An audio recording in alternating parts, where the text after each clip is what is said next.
అక్కడ స్వామివారి యొక్క తండ్రి గారైనటువంటి నందుల వారు ఒక ఏకాదశి పర్వదినంలో అర్ధరాత్రి దాకా పూజ చేసి నిశి సమయంలో అర్ధరాత్రి పూట యమునా నదిలో స్నానానికి వెళ్ళారు. ఎప్పుడూ నిశి సమయంలో కానీ దిగంబరులై కానీ నదీ స్నానాలు చేయకూడదు. ఆ అర్ధరాత్రి పూట నిశి సమయంలో స్నానం చేసినందుకు గాను వరుణదేవుడి యొక్క సేవకుడు ఒకడొచ్చి నందుణ్ణి తీసుకొని వెళ్ళిపోయాడు. ఈ విషయం పిలిచి పిల్లలందరూ చెప్పారు. చూసిన వాళ్ళు వెంటనే అది కృష్ణ బలరాములకు తెలిసింది. వాళ్ళు వచ్చారు. తండ్రి గారు బయటికి రాలేదు లోపలికి వెళ్ళి అని. వెంటనే వరుణలోకానికి వెళ్ళారు.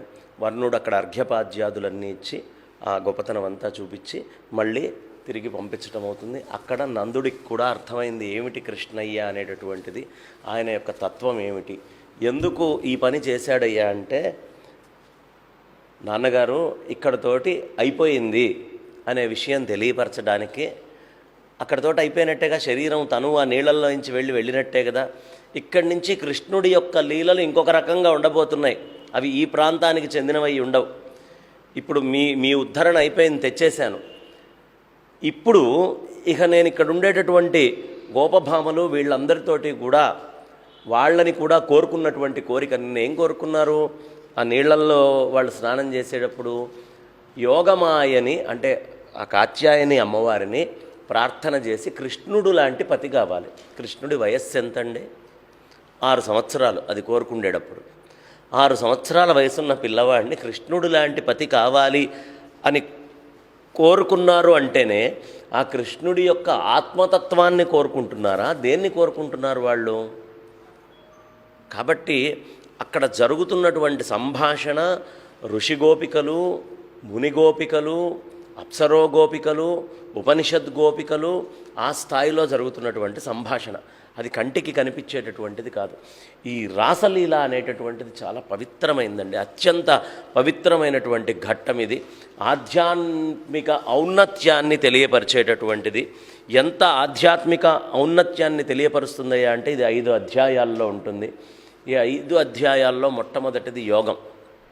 యోగం అంటే ఏమిటండి?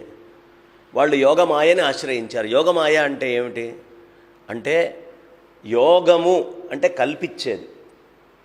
2 పరస్పరంగా విడిగా ఉన్నటువంటి వాటిల్ని ఒక దగ్గరకు అనుసంధానం చేయటం యోగం. వీడికి ఆ విద్య వచ్చే యోగం ఉందిరా అంటే, ఆ విద్యతోటి వీడికి కలయిక ఉందిరా అని చెప్పేది యోగం. రెండోది క్షేమం.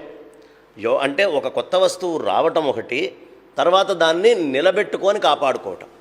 మొట్టమొదటిగా ఇదంతా యోగము కింద కనిపిస్తుందన్నమాట. ప్రథమంగా మీరు కనుక చూస్తే యోగ సాధన అక్కడంతా. అంటే ఈయన వేణువు వాయిస్తే శరత్కాలంలో శరత్ పున్నమి నాడు 8వ ఏట, ఇది 6వ ఏట వాళ్ళు కోరుకున్నారు, మీకు లభిస్తుందిలే అని ఆయన వరం ఇచ్చారు.